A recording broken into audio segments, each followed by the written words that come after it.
Hello my lovelies, welcome back to another exciting video, and today I'm going to cover a topic that has been requested by one of my audiences, and this is the question that I got. A visa to the UK with no job, they will ask for accommodation, bank statements and other things. So how do you go about that? How do you go about settling in the UK, assuming by now you've applied for a global talent visa, you have been successful? So how do you settle in the UK without a job offer?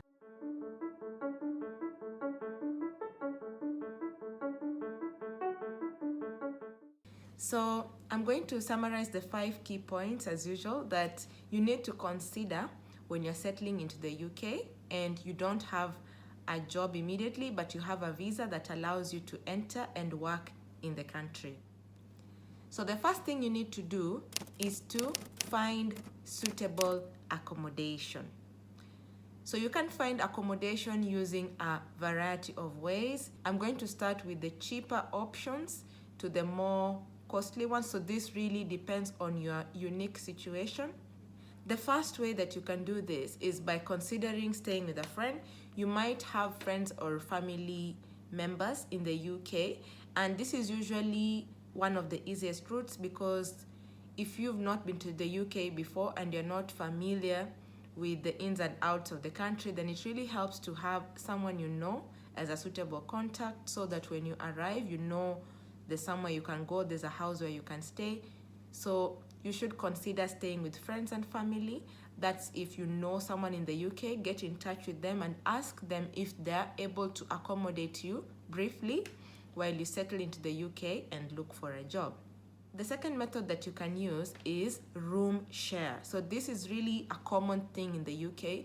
This is where, for example, if there's a 2-bedroom house, you find that 2 people live in that house. They don't know each other, they're not family members, but they live in that house and they share it as professionals. So each person has their own room, but you share the living spaces, such as the living room, maybe the bathroom as well, unless the house has 2 bathrooms. You also share the kitchen and you cook in a communal space. So room share is a good alternative. And some of the websites that I know that are very good for finding room share opportunities, or for finding people who are sharing a space in their house, or to find a roommate, you can look at websites such as Spare Room. This is a very good website. I know there are others, but this is the one that has worked for me before. So consider checking this out as well. The third method that you can use, if you don't have friends and family in the UK and you don't want maybe to go for a room share, you could consider a hostel. Usually hostels are much cheaper than hotels. You really have to check and read the reviews about the hostels to find one that is not too bad, because some of the hostels might have negative reviews for good reasons. So make sure you're checking on Trustpilot, check on Google reviews to look at what people are saying about the hostel conditions. But hostels are another suitable alternative. So the final option that you can consider is staying at a hotel. So if you have enough finances, you can book a hotel stay for 2 weeks to a month while you adjust to the new living conditions, and also while you're applying for new job opportunities. So just be aware that hotels are more pricey, and the longer you stay, the more the costs accumulate. So you have to plan yourself really, really well. So the second thing that you need to consider is to start applying for jobs wherever you are. So these might not be exactly the jobs that suit your qualifications, but these are jobs that you can get very, very quickly, and most of them will be casual jobs. So you could consider working in warehouses, for example, working in a factory, or doing a care job, because these are available a lot. The demand is very high. So consider applying for a casual job while you're still in your country. So this means checking out websites such as Indeed. This is a very popular website that has a lot of jobs listed, especially casual jobs. And remember, these jobs are not visa sponsored. So at this point, I believe you would have already you've tried and you've gotten your global talent visa, or whichever other visa that allows you to work freely. Maybe you're a dependent of a skilled worker. It's very expensive to move to the UK, and it helps to buy as much time as you can while you're in your country and apply for jobs there. So of course, when you'll be applying, when they'll be interviewing you, you can just say that you already have the right to work in the UK and you'll be required to show this right to work.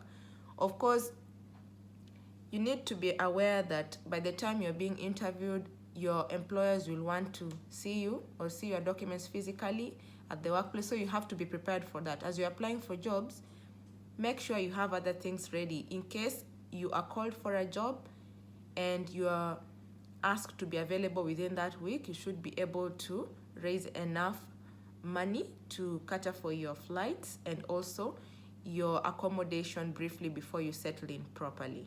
All right, so the third thing you need to consider, this is very important, don't come to the UK empty-handed. So you need to save up or do a fundraiser. Either way, you need to have some money in your pocket before you arrive in the country because you don't want any unnecessary surprises. So save up, spend some time. Maybe if you already have a job in your country, try and save as much as you can with a plan in your mind of when you really want to come to the UK. Get everything in order. Make sure you have something in your pocket because this will help with any unwanted surprises, such as arriving in the UK and you don't have money for your taxi, or let's say you agreed with a friend that you stay at their place, but then you arrive and the friend goes MIA and you need to stay at a hotel for 2 or 3 days until you find them or until they respond to your WhatsApp message. You need to come with some money, okay? So save up, have some money in your pocket. I usually advise don't have less than £1,000 at least. Try and save up £1,000 and have that as a backup in case things don't go as planned and in case you meet surprises along the way. All right. And the fourth thing you need to do now that, let's say you've organized accommodation, you know where you're going to stay, you started applying for jobs and you've started getting calls from employers, you've also saved up and you have a bit of money in your pocket. So what's the fourth thing that you need to consider? When you arrive in the UK, the first thing you need to do is to apply for a national insurance number. So apply for a national insurance number online. This is very easy to do. If you have an address where you're staying, they're going to send some paperwork to you that you need to fill in and send back. So it's very important to have this when you want to start applying for jobs. I think you can't start working without the national insurance number as long as you've started processing it already. Next thing you need to get is a bank account. Here, let me pause a little bit. Bank accounts in the UK. It's not very easy to open a bank account here in the UK like it is to open one in Kenya, for example, or in other countries. There's a lot of paperwork that is required, and most of the time, if you're not like a full-time student, if you cannot prove that you're a student or you don't have a job, it's very difficult to open a bank account. So let's say you've arrived, you've applied for a job, maybe you've secured one, you don't have a bank account. So one thing you can consider is using alternative payment solutions for employees who cannot access a bank account immediately. And a good example of a provider of such kind of solutions is OnePay. OnePay is very good. So if you've arrived, you need a bank account to give your employer and you need to start working, you need somewhere where they can send money to, and you cannot open a UK bank account, consider using these alternative payment solutions. So OnePay is a good example. And no, they've not sponsored this video. And finally, the last thing that you need to consider as well, now that you've settled in the UK, you have a job, you have a national insurance number, and you have hopefully a bank account or an alternative payment solution, the next thing you need to do is apply for a permanent UK job with good benefits. Remember, when you've settled in the UK and you've gotten a casual job, maybe in the warehouse, maybe in a factory or in care, hiyo tu ni ya kushikilia.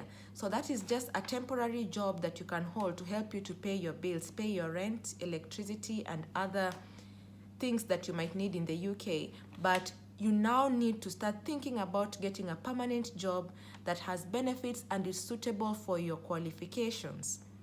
So There are various jobs you can consider. There are teaching jobs as well as jobs in the civil service. And in my next video, I'm going to cover in detail how you can get a permanent job in the UK, specifically in the UK civil service, with just a bachelor's degree. And no, not a bachelor's degree from the UK, a bachelor's degree from your country. You can get these jobs with even a second class lower degree. So make sure you watch my next video where I'll be spilling the beans on how you can get this kind of job. So that's it, my lovelies.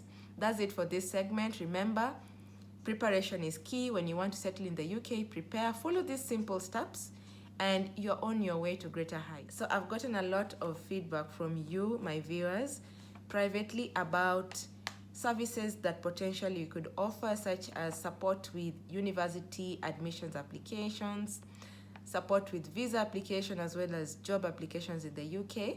And as such, I've created a website which is now live, and you can find the information in the description box.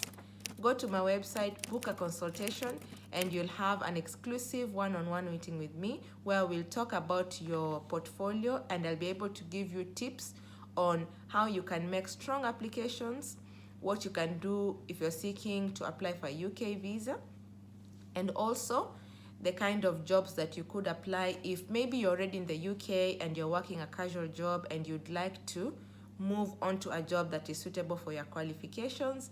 We offer that service as well. So go to my website now, book a consultation. I already have a lot of people who have booked the consultations and the schedule is filling up. So go and grab your spot today, all right?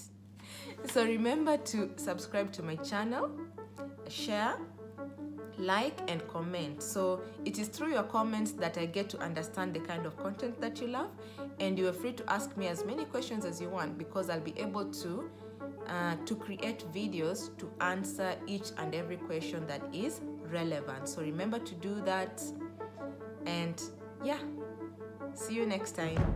Bye bye.